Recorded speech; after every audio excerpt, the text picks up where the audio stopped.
de nossos pastores.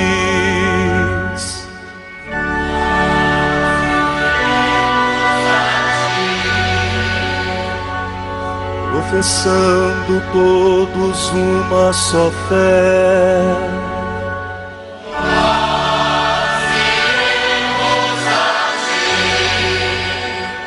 armados com a força que vem do Senhor,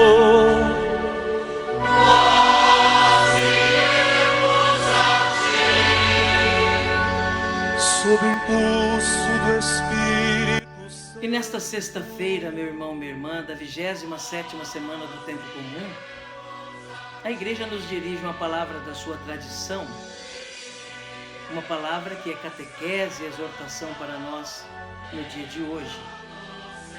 O texto que nos traz a segunda leitura do ofício das leituras na liturgia das horas é tirado da primeira exortação de São Vicente de Lérins, presbítero do século V da nossa era cristã.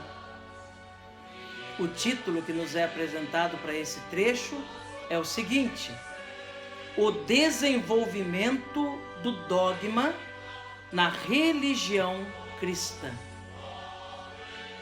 Ouçamos então atentamente esta catequese, essa instrução para a nossa caminhada. Não haverá desenvolvimento algum da religião na Igreja de Cristo? Há, certamente, e enorme. Pois que homem será tão invejoso, com tanta aversão a Deus, que se esforce por impedi-lo? Todavia, deverá ser um verdadeiro progresso da fé e não uma alteração. Com efeito, ao progresso pertence o crescimento de uma coisa em si mesma.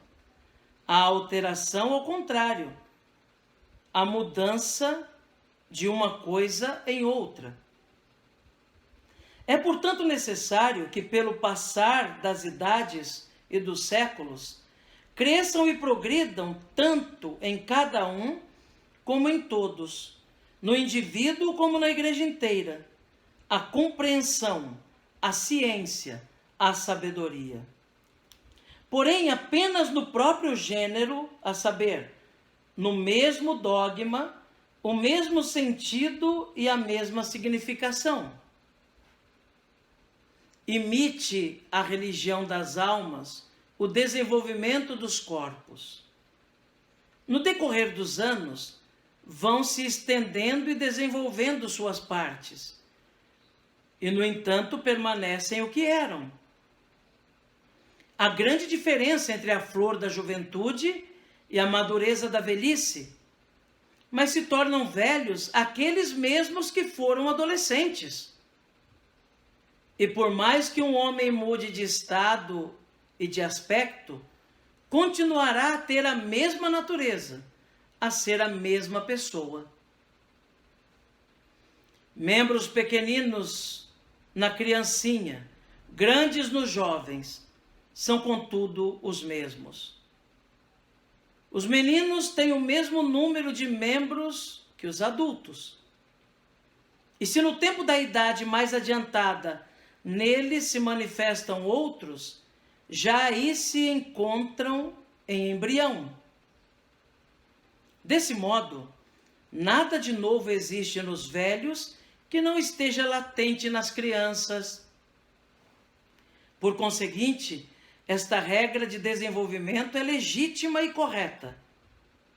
Segura e belíssima a lei do crescimento, se a perfeição da idade completar as partes e formas sempre maiores que a sabedoria do Criador pré-formou nos pequeninos.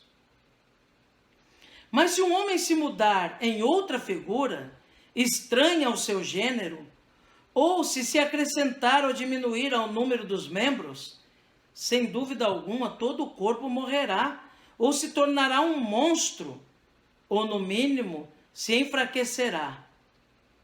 Assim também deve ser o dogma da religião cristã, seguir essas leis de crescimento, para que os anos o consolidem, se dilate com o tempo eleve-se com as gerações. Nossos antepassados semearam outrora neste campo da igreja as sementes do trigo da fé. Será sumamente injusto e inconveniente que nós, os pósteros, em vez da verdade do trigo autêntico, recolhamos o erro da simulada cisânia. Bem ao contrário, é justo e coerente que, sem discrepância entre os inícios e o término, ceifemos das desenvolvidas plantações de trigo a messe também de trigo do dogma. E se algo daquelas sementes originais se desenvolveu com o andar dos tempos, seja isto agora motivo de alegria e de cultivo. Amém.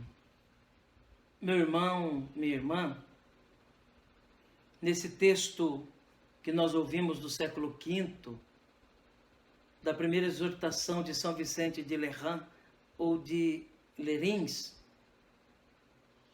presbítero, nós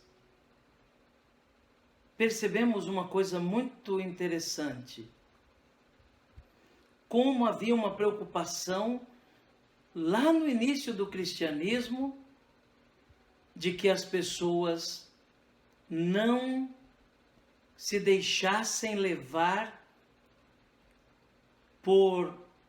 pela ansiedade de querer mudar a doutrina a qualquer custo, de mudar aquilo que recebemos dos apóstolos a qualquer custo, de simplesmente substituir uma doutrina por outra doutrina, quem sabe para agradar a alguns, mas, ao contrário, a necessidade de preservar a doutrina e permitir que, iluminados também pela ciência, que iluminados sempre por novos conhecimentos, essa doutrina se torne mais clara, sofra as devidas transformações necessárias com o passar do tempo, mas sem perder a sua essência.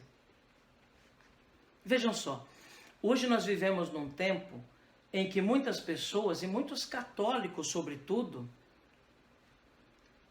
têm a pressa de que a igreja tome algumas medidas, que a igreja mude a sua maneira de pensar, tem o desejo de que a igreja simplesmente se adapte ao mundo. Enquanto nós vivemos num tempo da velocidade da comunicação, muitos querem que a igreja ande no mesmo ritmo e que, simplesmente para agradar a alguns, mude a sua doutrina de modo inconsequente. Comece a permitir aquilo que até então não é. Abra-se de modo absoluto para fazer a vontade dos fiéis, mais até do que a vontade de Deus. Tem gente que pensa que é assim que deve ser. A igreja tem a missão de guardar a doutrina, de cuidar do depósito da fé. E é claro, durante toda a história, a doutrina também vai se transformando. Veja, não vai sendo substituída. Naquilo que é possível, ela vai se transformando. Mas nos lembra São Vicente que o homem adulto é a mesma criança que foi transformada, mas a sua essência é a mesma. Os membros de um homem adulto são os mesmos do menino, que cresceram, que se desenvolveram. O ser humano adulto, ele não foi substituído na sua essência. continua sendo o mesmo que estava lá, porém de um modo desenvolvido. Com a doutrina, não é diferente. Com a doutrina, sobretudo a doutrina moral da igreja, não é diferente. Vai sofrendo uma evolução com o passar do tempo, iluminado, digo, pelas ciências, pelos novos conhecimentos, vai se desenvolvendo naquilo que é possível. Mas a igreja continua sendo guardiã da fé. E não pode permitir que uma doutrina seja modificada apenas para agradar a alguns. Não pode ser irresponsável a ponto de deixar desviar-se daquilo que é a essência do ensinamento, da doutrina, da fé ou doutrina moral, para agradar um grupo ou algum fiel insatisfeito. Não. A missão da igreja é ensinar a verdade. A fé, nós temos que nos adaptar. Não é a fé que tem que se adaptar a nós. Assim dizemos da vontade de Deus. Nós é que temos que nos adaptar à vontade de Deus e não adaptar a vontade de Deus à nossa vontade. A igreja é guardiã do depósito da fé e da moral. Por isso, ela não caminha simplesmente na mesma velocidade do mundo moderno, da comunicação moderna,